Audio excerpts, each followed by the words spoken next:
Hi everyone, I'm Angela Rothrock from the School of Visual Arts. I'm an associate teaching professor in the school.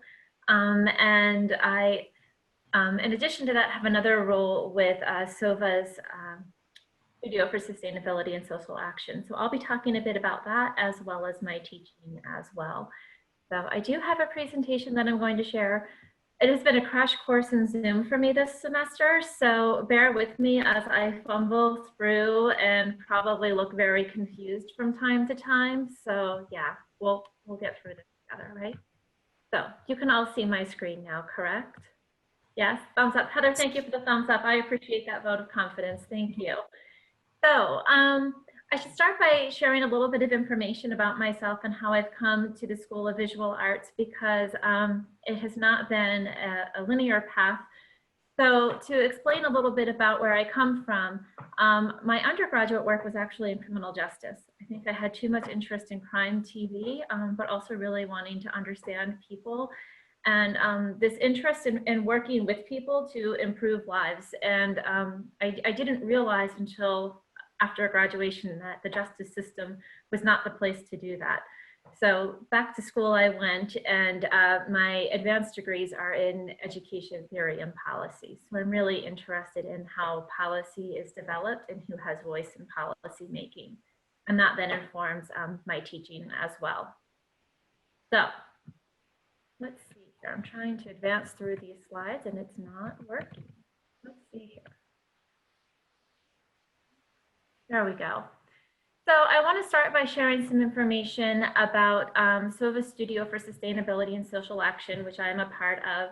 And this is an initiative that is supported by a Strategic Initiative Seed grant from the Provost's Office from 2019. And this is a group of faculty from the School of Visual Arts, as well as the Abington and Altoona campuses who've come together on this project.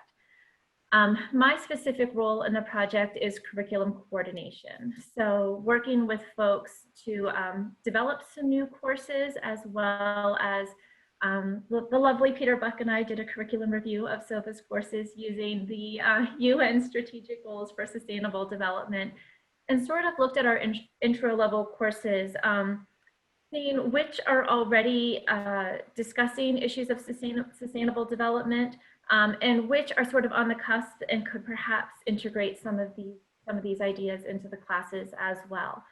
So our next step with that then is this semester, we are hosting a series of workshops with faculty in the school to look at curriculum development and perhaps creating some new courses. Gary Chin's going to be helping us with the development of online materials as well. One of the courses that is currently going through the system right now that was a special topics course and going up for a permanent course number is a sustainable studio course that is taught by Kim Flick and Helen O'Leary. And that is open to students across the college. So please encourage your students to look at that if they're looking for some interesting studio courses. And the group will also be hosting a symposium in the fall. So Alexandra Allen is taking the lead on that, and perhaps you'd want to put some details in the chat for folks if they're interested in participating in that symposium, Alex. So that is that initiative that we are working on collectively. But in addition to that, I also wanted to share information about some of the courses that I teach in the school as well. And these are study abroad courses in Australia and New Zealand. And I understand that it's kind of hard to wrap your head around, you know, sustainable travel and taking students all this distance for these classes. And is that, you know, sustainable for the environment? And it's something that I've struggled with myself. But at the end of the day, I just can't think of a way to replicate these experiences through a virtual experience. It's just, you cannot replicate the experience of living with people for 3 to 4 weeks, really learning from one another, and the deep conversations that we can have and learning from one another through being there on the ground. So for now, we will continue to travel whenever we're allowed to travel again, which, who knows, maybe this summer perhaps. But the program has 3 different courses available. There's a winter break course in Sydney, in alternating summer courses, one of them being the urban arts course that visits Sydney and Brisbane. And then there's also an Indigenous arts course that visits New Zealand and Australia as well. So let's see here. Yeah, so the overarching themes in all of the courses, again, using the UN Sustainable Development Goals that Peter and I looked at for the curriculum review, listing them here, and good health and well-being. So for example, in Australia, the Indigenous community, there are a lot of health issues, particularly with diabetes and the need for dialysis, and how communities are dealing with that and supporting healthcare, not just with modern medicine as we know it, but traditional methods as well with bush medicine and such, which I'll talk about a bit later. Quality education. So again, not just our traditional sense of education, but also education in terms of cultural values and practices, language as well, which is very different with Maori culture in New Zealand and Indigenous Australians. So again, I'll get into that as well. Reduced inequality. So looking at access to resources here, but also again, voice in the process of policy making as well. So often people are marginalized and do not have the ability to sit at the table where decisions are being made about them. Responsible consumption. So again, looking at the types of resources that are being used and responsibly using those. And then also thinking about where are you purchasing products from as well. So looking at the Indigenous art centers versus tourist traps, where you could also purchase things perhaps a bit cheaper, but what does that mean for the communities that you're supporting as well? And then peace, justice, and strong institutions. Again, going back to my work as an undergraduate with the justice system, looking at these populations in Australia and New Zealand, like in the States, there are, a disproportionate number of people of color who are incarcerated as opposed to white people. And what does that mean for communities? And what are the policies that are setting that up as well? So I've included these maps because I'm going to talk about a couple of different locations. And, some people know where they are. Some people, perhaps a map would be helpful. So my programs are really focused on the North Island of New Zealand. So we travel all around the North Island. And then in Australia, Sydney, Brisbane, and then out here in Alice Springs as well, which feels like the middle of nowhere. But there's an awful lot happening there and a lot of interesting things, and where the students, I think, get the most out of these experiences. So I'll tell you a little bit about each of the programs, beginning with the Indigenous Studies in New Zealand and Australia. So we begin the course on the North Island of New Zealand at the Waitangi Treaty Grounds. And this is a really significant place for the Maori people of New Zealand because this is where the treaty was first signed between the Maori chiefs and the British colonizers. Really from the beginning, establishing rights for the Maori people that continue on to this day.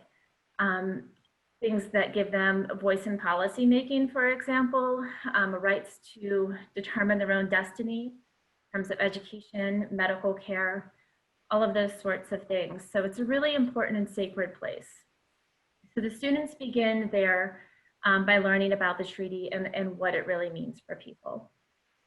Working with Indigenous groups, local groups is really important as well. So focusing a lot on Maori run enterprise and making sure that we are working directly with the Maori people. Most of our site visits, our accommodations, everything that we typically do while we're in New Zealand is Maori run enterprise. So we're making sure that the money is going directly into the Indigenous community. And that goes back to sustaining communities and culture as well. And then looking at the education system as well. And, if you ever visit New Zealand, you'll see that signage, for example, is in both English and Maori. One of the few places that I've visited that does recognize the Indigenous culture and language as well, which I think is really important for the students to see also. Let's see here.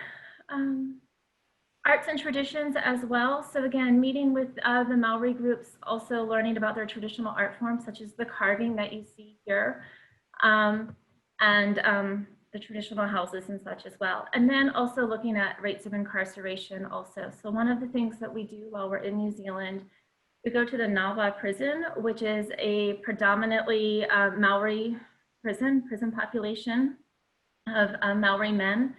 And we learn about the Arts Redemption program that they have there. So the students spend a day. It begins with a traditional Maori welcome, which is the haka. And then we go in, we have lunch with the residents there at this prison, where the students get to sit, side by side with people and learn about life experience and shared experience, and learning that we're not so different from one another. And then spend the afternoon involved in arts making together with these Maori men and learning about the redemption program through the artwork as well, which I think is really important. Let's see if I can pronounce this slide again. There we go. And then we also meet with different Maori communities as well in the field. So for example, here we have Todd Grouper, who is a Maori carver, who takes the students on a tour in a natural area, looking at the types of materials that are used in traditional carvings, and then showing the students how he carves these traditional objects as well out of the different types of wood species and forest management. We also go to a traditional Maori educational center where we learn about apprenticeship programs in the arts and sustaining the community through the selling of these arts and educational programs as well. And then we head off to Alice Springs, Australia, which was in the center of that map, where we learn about the Indigenous communities there and sustaining communities and culture. There we head out to Alice Springs, where we visit Wuraluku Arts, which is based in Yundamu. And Wuraluku Arts is really significant because it was one of the first Aboriginal run art centers where the artists began painting on canvases and then selling those canvases to sustain their communities. So I think that's a really fantastic program that the students get to work with there. Also learning about healthcare.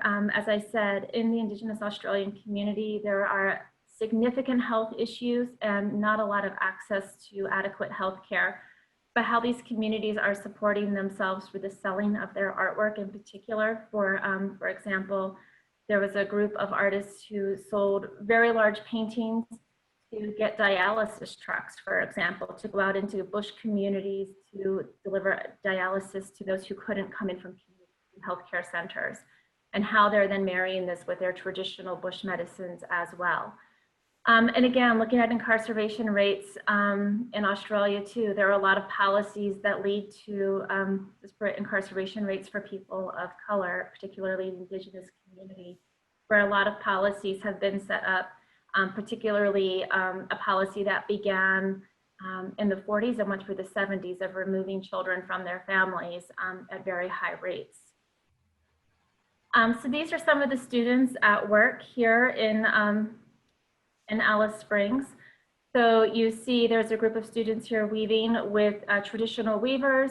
The bottom picture that you see there is the Purple Heart place where they are making traditional bush medicine that they take out to the dialysis units. The top picture in the middle is Uluru and cave paintings in Uluru with an Indigenous interpreter who's talking about hunting, for example, and preservation of the land and animals. And then the students painting at the Wuraluku Art Center with the Indigenous artists and learning about traditional dot paintings as well. And then the Sydney program also, which looks at urban arts exploration, looking at gentrification, for example, and how the dismantling of Redfern, which was an Indigenous stronghold in the city, for example. The murals that you see here are from that particular community. You can see the Redfern South Sydney mural, which has a prominent Aboriginal leader centered there. And then also the painting of Martin Luther King, which was not a commissioned piece, but started off as a graffiti piece and has not been touched. Instead, it's been preserved for 30 years. And again, it goes back to the Black civil rights movement here in the States as well in Australia as well. So through these graffiti tours and such, really learning about the communities and arts activism as well. So a number of different programs. And then what I'm hoping to do next is to develop a similar program in Philadelphia I've got funding for it from the Student Engagement Network. However, COVID has put a stop to development of the program because I can't get to Philadelphia to work with the community groups right now. But hoping to work with community partner Mural Arts to work with their Porch Light program, which is a restorative justice program. And then also partnering with the Penn State Center in Philadelphia as well. And I'm hoping to make this into a first-year engagement seminar that hopefully can run next year, but we shall see.